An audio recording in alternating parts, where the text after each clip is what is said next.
Akhilesh Yadav, the Samajwadi Party chief, is campaigning here for the Manpuri Lok Sabha by-election. His father Mulayam Singh Yadav held that seat. Akhilesh Yadav today addressing small campaigns here. Every 2 or 3 kilometers he's stopping and addressing 200-300 people. Akhilesh जी, आपसे थोड़ा सा नीचे के लीजिए. आपसे ये जानना चाहूंगा मैं कि ये मैनपुरी की जो बैटल है, क्या एक प्रतिष्ठा की लड़ाई है आपके लिए? आप नेताजी के नाम को इन्वोक करके वोट्स मांग रहे हैं. Is this a battle for prestige for you sir? प्रतिष्ठा की लड़ाई है क्या? और is it a battle where like you feel that Mulayam Singh Yadav ji की लेगेसी आगे बढ़ेगी अगर आप लोग जीतेंगे? ये चुनाव नेताजी के ना रहने पर हो रहा है और यहाँ की जनता से सीधा संबंध नेताजी का था. सुख दुख में, परेशानी में नेताजी इनके साथ खड़े रहे और यहाँ के लोगों ने समय समय पर नेताजी की मदद की है. चाहे आंदोलन रहे हों या कोई कार्यक्रम का फैसला लिया हो या जब कभी दल को चंदे की ज़रूरत पड़ती थी. यहाँ बहुत सारे बुजुर्ग हैं जिन्होंने 40-40 साल, 50-50 साल साथ काम किया है. ये नेताजी का घर रहा है, नेताजी का अपना क्षेत्र है, अपने लोग हैं और यहीं के लोगों ने नेताजी को नेताजी बनाया. और नेताजी का पूरा जीवन देख लीजिए आप. उन्होंने कभी भी अपने लोगों को भूलने का काम नहीं किया. यहाँ के बुजुर्ग, यहाँ के किसान, यहाँ के गांव के लोगों का हमेशा ख्याल रखा, राजनीति की किसी भी ऊंचाई पे पहुंच गए हों. इसलिए नेताजी को याद करके यहाँ के लोग एक एक वोट डालने जा रहे हैं. मैं आपसे ये भी पूछना चाहूंगा सर, क्योंकि विपक्ष भी लड़ रहा है चुनाव, उनका भी कैंडिडेट है, उनके बहुत सारे दिग्गज लोग कैंपेन कर रहे हैं. योगी आदित्यनाथ भी आज रैली कर रहे हैं, केशव मौर्य, ब्रजेश पाठक. वो ऐसा कह रहे हैं कि क्या कहते हैं, नेताजी के नाम का चुनाव नहीं है और जनता हमें वोट देगी, क्योंकि अखिलेश जी चाहे उनका नाम इन्वोक कर रहे हो लेकिन चुनाव उस पर नहीं है, चुनाव हमारे विकास पे है या चुनाव इस चीज़ पे है कि क्या कहते हैं हमने कितना काम किया. आप क्या कहेंगे?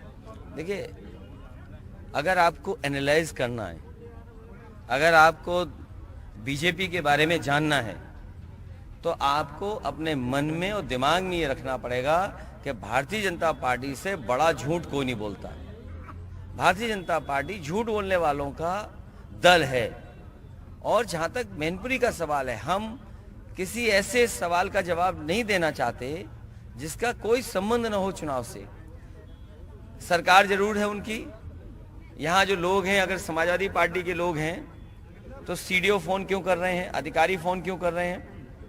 आप सीडीओ का फोन कॉल डिटेल निकलवाइए, जांचें. ऑर्डर या यहाँ के अधिकारियों को किसने निर्देश दिया है कि आप प्रधान को धमकाएंगे, समाजवादी पार्टी के कार्यकर्ताओं को धमकाएंगे, आप नोटिस निकालेंगे, पुलिस बार बार ढूंढने जाएगी उनको?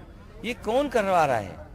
उनको समझना चाहिए नेताजी से जुड़े हुए लोग हैं, ये नेताजी के सम्मान में वोट डालना चाहते हैं. नेताजी को लोग हैं वो बताना चाहते हैं कि वो नेताजी से कितने जुड़े रहे हैं. और फिर बीजेपी को बताना चाहिए ना, डीएपी की बोरी क्या हाल है, बेरोजगारी कहाँ पहुँच गई है, गैस सिलेंडर नहीं भर पा रहे हैं लोग, बिजली का बिल आता है, कितना बिल देना पड़ रहा है, किसान को सुविधा क्या दी. तो सरकार को अपनी उपलब्धि बनानी चाहिए, अधिकारियों के माध्यम से चुनाव नहीं लड़ना चाहिए. ये सरकार के लोग अधिकारियों से वोट मांग रहे हैं. आप इनके, मैं तो आपसे कहूंगा कि यहाँ के पुलिस कप्तान से आप सूची मांगिए कि आप चुनाव में किन लोगों की ड्यूटी कहाँ लगाना चाहते हैं. जो फोर्स बाहर से आ रही है वो कौन सी फोर्स बुलाई जा रही है, क्यों उनके नाम देखे जा रहे हैं, नाम देख करके, उनका बैकग्राउंड देख करके ये किस बैकग्राउंड के हैं. क्या इलेक्शन कमीशन को इस बात की नोटिस में नहीं लेना चाहिए? आप जो कुछ जाति के लोग या कुछ धर्म के लोगों को चुनाव से पहले आप कह रहे हैं छुट्टी पर जाइए, ये क्या तरीका है? क्या इलेक्शन कमीशन में भी आपके प्रतिनिधि मंडल गए? हमारा इलेक्शन कमीशन को भी शिकायत किया है और आपके माध्यम से यहाँ के प्रशासन से भी मैं कह रहा हूँ कि आप जनता का चुनाव जनता को लड़ने दीजिए, जनता तय करेगी. आपके अधिकारी क्यों फोन मिला रहे हैं? कोई प्रधान ऐसा नहीं होगा जिस प्रधान के पास अधिकारी फोन न कर रहे हों. एक सवाल मेरा और है सर आपसे, कुछ लोग ये भी कह रहे हैं कि जैसे अखिलेश जी आजमगढ़ में, और आपका राजनीतिक चॉइस है, आपकी पार्टी है, बट कुछ लोग ऐसा कह रहे हैं कि if you had campaigned in Azamgarh perhaps the result could have been different. Now you are campaigning in a very hectic pace, why not earlier in say in Azamgarh? देखिए, चुनाव प्रचार क्यों करना, क्या नहीं करना, वो अलग परिस्थितियां थी, ये अलग परिस्थितियां थी. और आजमगढ़ दोबारा जीता जाएगा, समाजवादी लोग वहां से दोबारा जीत करके आएंगे। How important is it sir कि आपने शिवपाल जी से, हमें कुछ लोग ऐसा कह रहे हैं, कोट अनकोट पैचअप कर लिया है या फिर उनको अपने साथ ले लिया, ये कितना इम्पोर्टेंट है? ये नेताजी के न रहने पर पहला चुनाव है और उनकी विधानसभा भी जसवंत नगर इसी पार्लियामेंट के पार्ट है। जितना पुलिस प्रशासन यहाँ परेशान नहीं कर रही उतना जसवंत नगर में कर रही है, क्योंकि उन्हें पता है कि जसवंत नगर सबसे ज़्यादा वोटों से हरा करके भेजा बीजेपी को। इसीलिए वहाँ के प्रधान, वहाँ के एसओ को हटाना, वहाँ के अधिकारी लगे हुए हैं कि किसको कैसे नोटिस दिया जाए, किस पे क्या दबाव जना जाए। बट नेताजी नहीं रहे, एक चुनाव लोकसभा हो रहा है, पूरी सरकार लगी है इसी काम में, झूठ बोलने में और अधिकारियों के माध्यम से दबाव बनाने के लिए। ये चुनाव जनता का है, ये चुनाव अधिकारियों का नहीं है। जी, एक आखिरी सवाल सर, एक बस आखिरी सवाल। बीजेपी ऐसा भी कह रही है कि एक परिवारवाद का आरोप आपके ऊपर लगा रही है, saying that you have again given ticket to somebody. Lok Sabha MP हैं डिम्पल जी, फॉर्मर, बट फिर भी ये कह रही है कि परिवारवाद का आरोप लगा रही है। देखिए बीजेपी क्या कह रही है, बीजेपी का परिवार कितना बड़ा है।